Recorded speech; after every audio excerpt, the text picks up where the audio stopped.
Hey y'all, this is my review for the Real Housewives of New Jersey, episode 6. We leaving off on a lot of cliffhangers this season. So we left off last episode at this pink party. Teresa got backed in a corner again because of her hypocrisy, so she flees the situation with her man as she's crying. She complains that they're all coming at her and they're always right and I'm always wrong. Well, Teresa, that is pretty much accurate most of the time. Most of the time you are wrong. It's just you're allergic to accountability. So whenever she has her meltdown or tantrums, the cast comes running after her to coddle her. Her brother chases after her and says, "This is what I don't want." And then you have the other ladies asking, what's her name? I think it's Tracy. She's like, "Teresa's crying. I told her that she should stick up for her brother." She has a point, but it is none of her business. Like, to be fair, it just seems a little disingenuous coming for her because she's just coming into the situation. And of course she wants camera time. And in order to get camera time, you gotta come for the queen, I guess, in the franchise. So then Melissa goes over begrudgingly to Teresa out of obligation that, just to check on her and see if she's okay. The tension between them is ongoing. They really just hate each other. Here they go again with the little loyalty debate. And then Melissa brings up that goddamn Instagram post again. And guess what, y'all? 6 episodes in a row, they've showed that damn Instagram post. It's like with Teresa's example, she's bringing up Margaret. And with Joe's example, she's bringing up Jennifer. Teresa assures Joe that she has his back and the situation is calmed down, and they put this to the side yet again and go join the party. As if nothing happened. So then we see Tracy stop Teresa to address her about what happened earlier and try to see if there's any hard feelings. She was just letting her know that she was saying that she should have had her brother's back. Again, it just feels weird that it's coming from Tracy. It's like, who are you? And yes, Tracy has a point. Like, Teresa is a big-ass hypocrite. But coming from Tracy, I just feel like it would have more weight to it if it came from, say, Dolores or Margaret. And speaking of Margaret, of course she butts in this situation, and we have Teresa again bringing up Margaret as an example. Tracy is telling her, well, we only brought up the Louie video out of concern. And then Teresa's like, well, there is no concern. And then surprisingly, Teresa tells these women that she's never seen the infamous video of Louie on the beach or shore shirtless with these other men behind him. She's never seen it. And of course we know it's Teresa. She's lying through her teeth right now. She's saying Gia hasn't seen it either, which is also a big lie. Followed by her in her confessional saying she swears on her kid's life. She'll say that all the time. She is a liar. And cut to Margaret in her confessional saying that Teresa's full of shit. And I agree. Now, does Teresa care about the video that Louie did? No. But she does care about what other people think of the video. The way Teresa's trying to dictate what the ladies can and cannot talk about is just absolutely absurd to me. And again, we're going back to the dead horse that's been beaten to dust, Jennifer versus Margaret. So as Margaret is telling Teresa, is this the kind of girlfriend you want? Then we cut to Jennifer, meanwhile, at her house with her kids. Obviously, she had no interest in going to the party, and she's not fazed by it at all. She has no regrets. But she does say in her confessional that she still feels some kind of way that Bill didn't defend her at all in that fight. I can see why she's mad at Bill, not because it was her versus Jackie, Melissa, and Margaret. That part I think he should have stayed out of. But when it came to her and Melissa almost exchanging blows, he could have at least came up there and broke them up or something.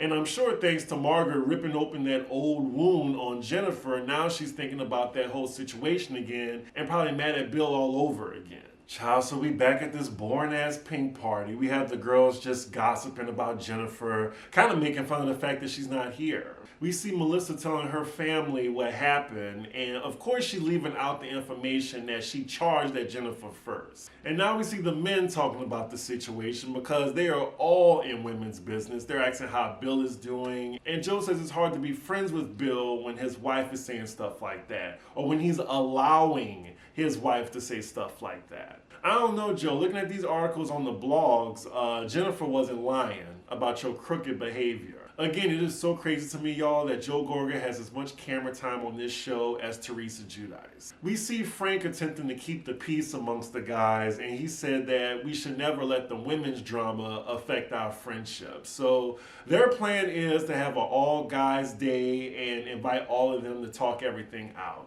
I cannot believe this. They're going to have a whole separate scene without the women. This is the only franchise to do this. It's really unprecedented. Tiki's face, I tell you, it's just so distracting. When I see Tiki's face, I see a punching bag because I just want to punch him. Oh God, Melissa's voice just gets on my nerves. I really want to fast forward this scene. She's just so happy that her husband is the leader of the guy pack, I guess. So thank God this pink party is over, and next scene we're just doing a montage of what the ladies are doing. All right, don't care what Melissa's doing. And now we are with Margaret and her mom, and they're going to lunch. Margaret, love her that Fendi bag. She has not taken it off since episode 1. So as they're talking, I'm wondering, what is Margaret's storyline this season? Because basically it seems like it revolves around Teresa. And I like her, but you gotta do more than just be an antagonizer on this show. They normally use the antagonizers as a friend of or something. I don't care what Margaret's mom is doing. I don't care about her love life. Fast forward. And here we go. Margaret is talking to her mom about her relationship with Teresa right now.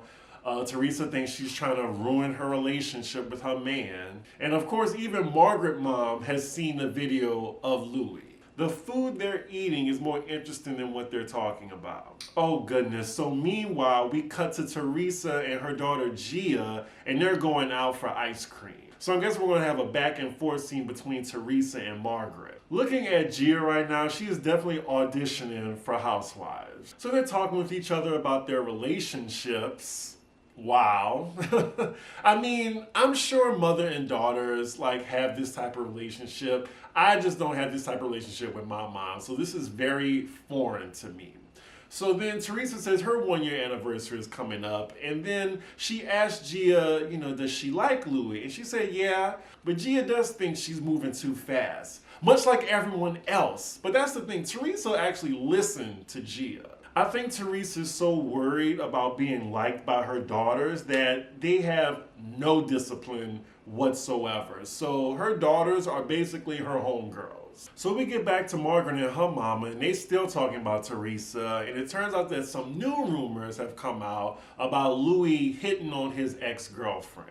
Even though Margaret might be concerned, I do think she's involving herself too much with this. Teresa has the Yelp reviews. Shout out to Erica De Niro for using that analogy. I love it. Teresa has the reviews at her disposal. If she doesn't want to listen to it, that's on Teresa. She is a grown-ass woman. Let her make her mistake. You can tell her it's wrong or be cautious till you blue in the face. She not gonna listen to you unless you're Gia. We cut back to Teresa and Gia, and then Teresa's telling her what the other lady said. Of course, Gia's on her mom's side. She's like, who cares? And she was like, exactly. Of course, Teresa does not care what these women think. Half these women aren't even her real friends. Next scene, we're with Dolores visiting her parents. She's just updating them on everything involving the house and Frankie moving in. She also gives us a little background on Frank and her confessional and how awful he was to her when she was married. I still find it fascinating that they've now cultivated this brother and sister relationship. This is also the first time Dolores is telling her parents that she broke up with David, and they seem a little bummed about it, but she explains to them that he constantly put work over her. And I think that she deserved better. And David was fucking Frank anyway. I mean, I definitely think he was more interested in Frank than Dolores. I think he's still friends with Frank. So next scene, we're with Melissa and Joe, and they're overlooking a property they just bought for them to renovate into their new home. They're moving again? Is this the third or fourth time? I know their children must be tired. The best part of this boring ass scene is Melissa being attacked by the bees and her wheeling her weave running off the porch. Yeah, that was really funny. So next scene we're with Jennifer and her family, and she's talking to her eldest daughter about waiting to tell her grandmother as well as her other siblings about the affair that Bill had 10 years ago. It seems like Jennifer is dreading telling her mom because her mom is just so traditional that she might even blame her daughter for it.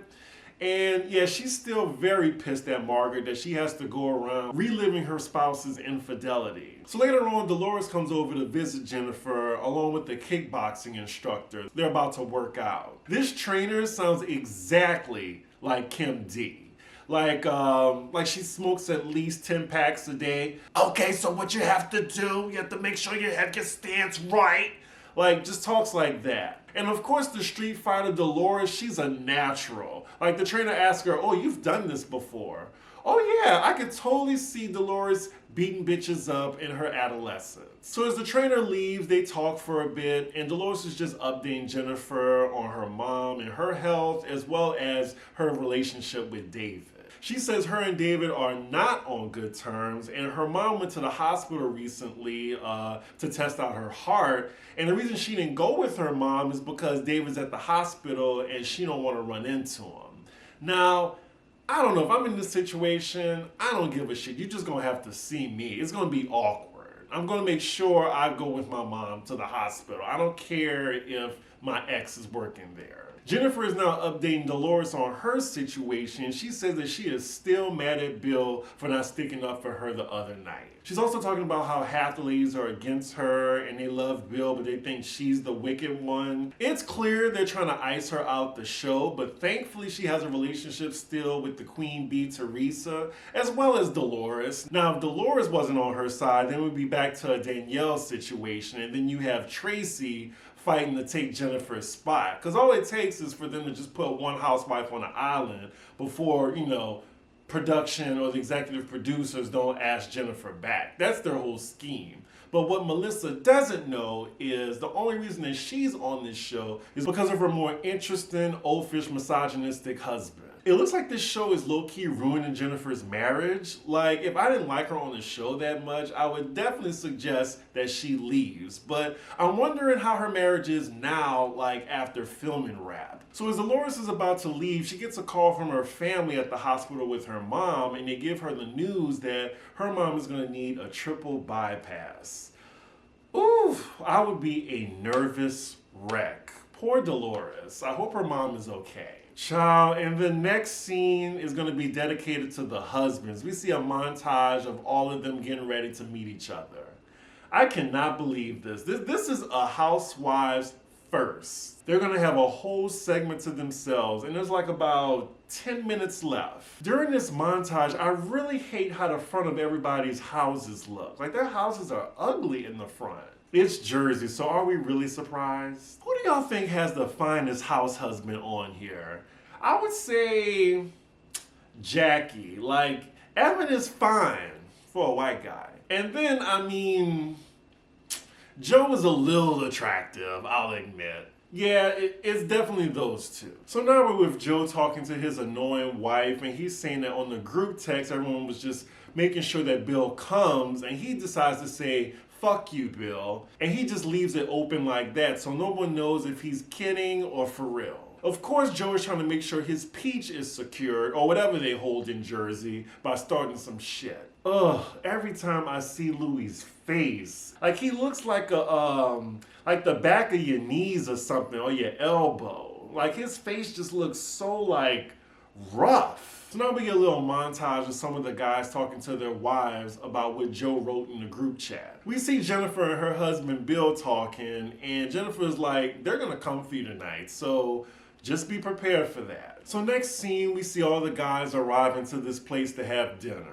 They are really ending the episode on this scene. I'm just really gagged by this. I love that Frank Big Ass love him some Appletinis. I love an Appletini too. He really don't look like the type of guy that would order that. Oh, and here come closeted Joe Gorga and his chauvinistic, hyper-masculine ass, judging Frank on his drink choice. Assigning gender roles to cocktails. This man is a moron. Look, I will order a lychee martini and dare somebody to tell me something. You getting cursed the fuck out. Like I said, y'all know I used to work in the restaurant industry for like 14 years. I've seen it all. Of course, I would wait on a table of guys and someone would be like, oh yeah, can I get that martini? But make sure it's in like a man's glass or a rocks glass.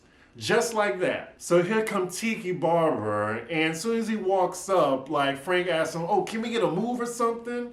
And yeah, like he obliges, he shucks and jives for him before he sits down. Tiki's letting everyone know that he's 46. You know what, I just realized something about Tiki? He does this thing what Candy does, where he just keeps smiling no matter what he's talking about. He just always has a smile on his face. My wife is in the hospital now with cancer, and I'm just so devastated. I really should be fast forwarding through this, y'all. But not that much is happening. I'm just trying to give y'all a little bang for y'all buck with this review.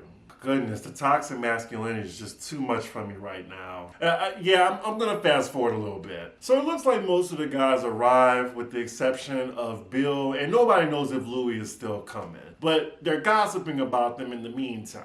Oh, so now that Louie's being brought up, you have Marge's husband, of course, saying, oh, well, did you hear the new rumor about him hitting his ex-girlfriend? So now they're talking about that. I'm just wondering, I'm posing a question to the chat. Do y'all believe in, like, redemption if a guy does that? Like, if he is accused of domestic violence, once a wife beater, always a wife beater, or once a cheater, always a cheater? So now for some reason the other guys are encouraging Joe to have a conversation with Louie.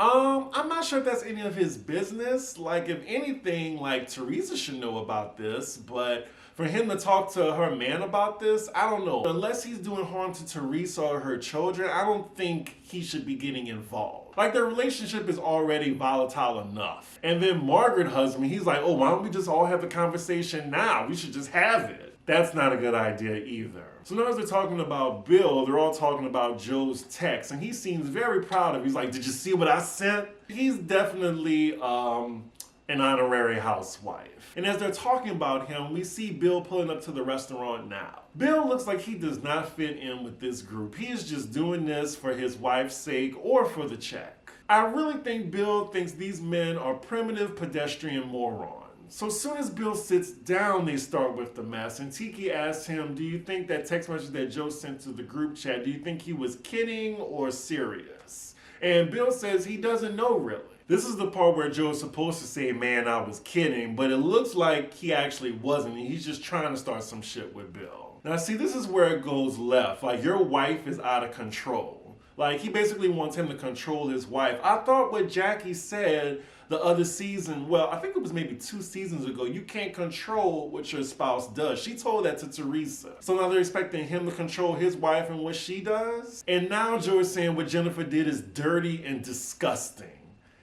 He could have definitely put that in different words, because at this point, I wouldn't be mad if Bill just punched him right in the mouth. And Bill has a good point. Like, he brings up Marge, but he's not mad at Marge's husband.